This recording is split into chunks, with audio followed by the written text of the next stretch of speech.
similar to the Homes for Ukraine's? We've got a number of websites that have been set up in the Netherlands, so I suspect that's the same throughout Europe. But a question, I suppose, really for Rachel, if we're involved in that, how do we ensure that people are safeguarded who are taking on board some of these children? That's It's a really important question. I think what I would do in those situations is to look at the European Freedom Network and Caritas Internationalis to find out which are the accredited bodies, and then make sure that you go through their safeguarding processes if it's somebody within your own community who's offering it. I think that this will be set up in the UK as well, and I imagine that the Netherlands is on top of this. So I wouldn't seek to do it yourself. I would seek to work through the official bodies on that. Thanks.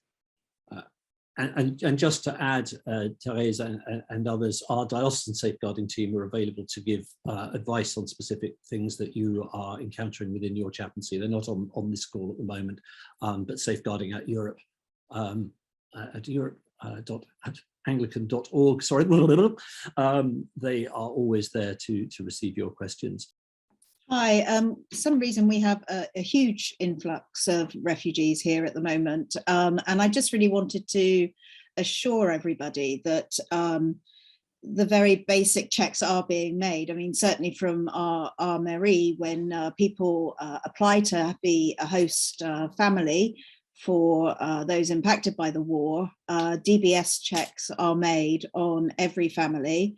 They come round and check the accommodation first and just talk to you about the various needs that need to come up with the people and how to help them. We're currently working with two agencies and about 45 host families within our area, and we have a drop-in centre now twice a week, which helps people to do their DBS checks, but also helps with the paperwork for the refugees themselves to get emergency status here in France.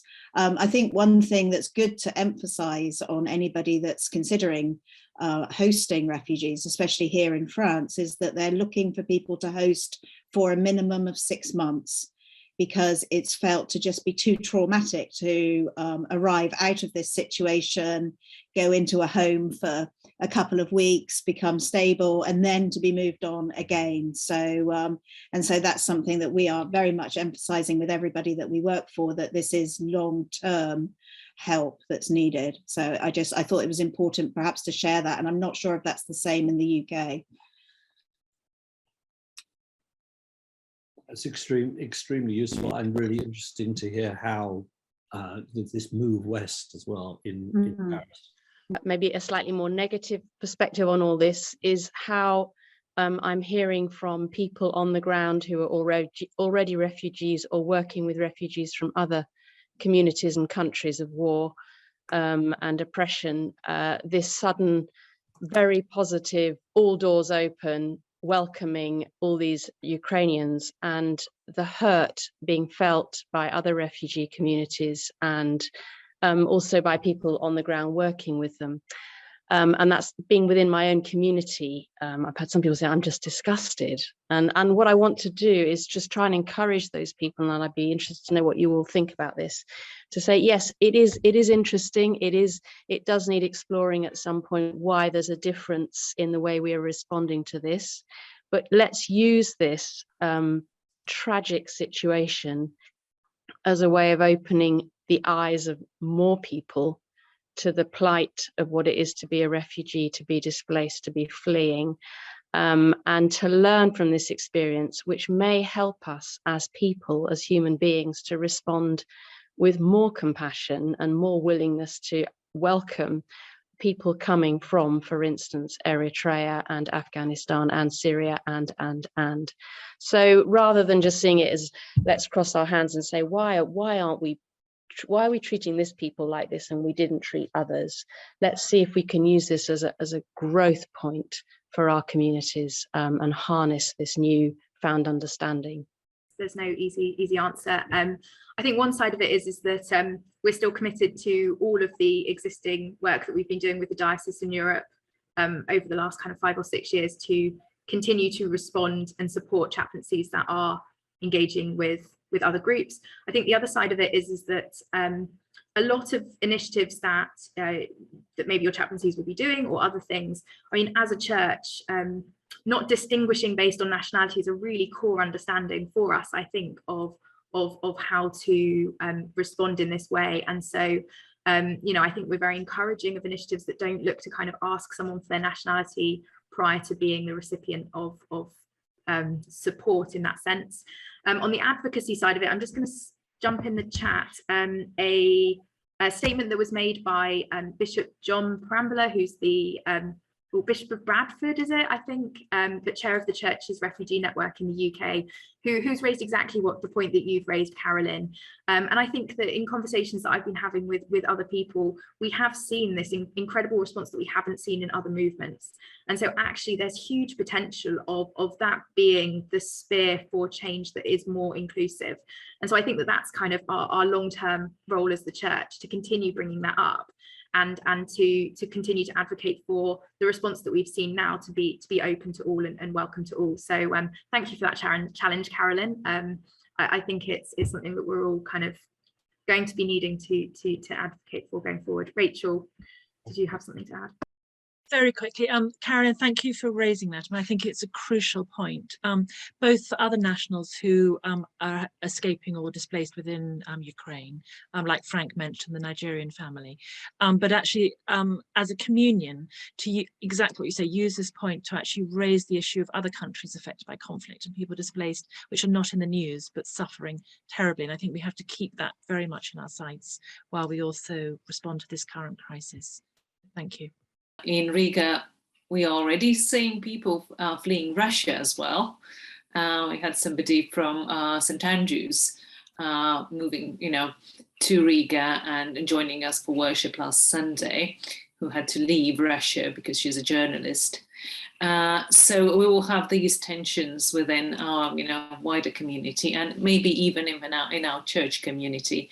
But the question I would like to ask is about contact with Ukrainian churches, and also knowing I'm coming from a Lutheran background, from a refugee church which organized itself in different parts of the world. So how we are helping Ukrainians in terms of pastoral care in the way they are comfortable with, what are the contacts with, Eastern Rite Catholics or Orthodox, in order we work hand in hand, and how can we help those churches to help their people across Europe? Thank you. You make a really significant point, Eliza. I think part of it is going to need to be done on the local level.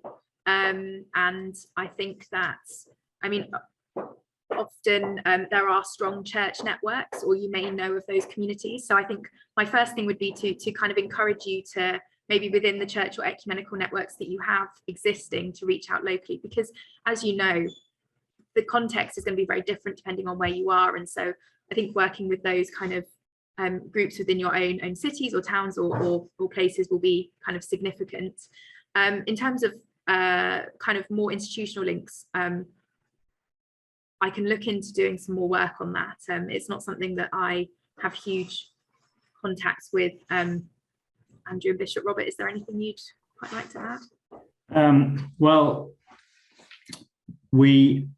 I need to be really honest and say we do not have strong contacts with the Orthodox world in Ukraine. And that's because politically it's been really quite difficult to engage with that community in an even-handed way because of the deep divisions within the community and the division between the autocephalous church and the Russian-facing church. So that when we had a synod in Kyiv, we focused on relationships with the Lutheran world because that's where we felt comfortable. Whereas to get into the Orthodox world, that immediately risked provoking comparisons being made and getting involved in the intra-Orthodox politics. So that's not been an easy place for us. As far as the Roman Catholic world is concerned, we do have very strong links with the Roman Catholic Church in many countries, and we are continuing to work with those and through those, and not just with churches, but also with Catholic agencies. The Catholic agency, which we've talked about throughout this, is Caritas, because that's the organisation that has boots on the ground. I think 600 people working in humanitarian aid in Ukraine. So, they're a very effective ecumenical partner. I just think from our perspective here, I'm very grateful for what you've been saying about the long-term response. But part of the problem that we have here in Warsaw now is the transition from the short term to the long term. Because what I've been dealing with since day one of the war, let's call it the war, not just through the church, but a number of organizations that I work with, we've been in the train stations, we've been at the bus stations, we've been giving out food and clothes, and this all happened very quickly. And a lot of the things that we're talking about, it's true, they've been ill managed, right? It's groups of individual volunteers communicating over quite large WhatsApp communication things, and it's not been government regulated. And this idea of trafficking, yes, it's now starting to come up. And the thing is, like being the country that's taken in the most of the, there's like 2 million people more in Warsaw than 2 million more in Poland. About 1 million of them are in Warsaw, right? And so you can feel the difference, and the help needed to be provided straight away. It just needed to be done. And mistakes have been made, and it's not been very careful, and it's not been very proper. And now that the big organizations are getting involved and we transition, we don't want to lose that help. And yes, I don't know. I'm saying it's a good thing, but it's just my head is in a bit of a mess because I've been doing this for during the day I'm at the train station, and then at night I have to do my lessons that I've displaced from the day so that I can do them in the evening, and then I do the night shift at the train station, and then you come home and try and but the centralization through trusted bodies and how we do that in a way where we make sure that we don't lose all the genuine help that's coming from the ground. One of the big things about Poland that I would say, and I can see Elizabeth nodding, so I hope she agrees with me, is that almost none of this is being done by the government, at least the national government. Some of the local city governments are okay, but the national government is not doing very much. What's actually happening in Poland is a very loose collaboration of normal people just trying to work together. And as we gradually transition that into a more organized, that's the kind of advice we need now on the ground in Poland. How do we take all of this help and all of this great outpouring of goodwill and make sure it isn't being used, exploited by the traffickers and the drug dealers, and that's the only, but we kind of mostly addressed all of that, but I think they are the issues on the ground, at least in Warsaw right now. Like, there's a lot of help, there's a lot of goodwill, there's a lot of good money moving and being used, but we're now starting to see the criminals creeping in on the edge, and we need a bit of help consolidating and solidifying what we're doing. I'll stop there. Thank you for what you're doing, and we hold you very much in our thoughts with that, but also thank you for that salutary and realistic picture of what you're facing, 1 million people added to a city.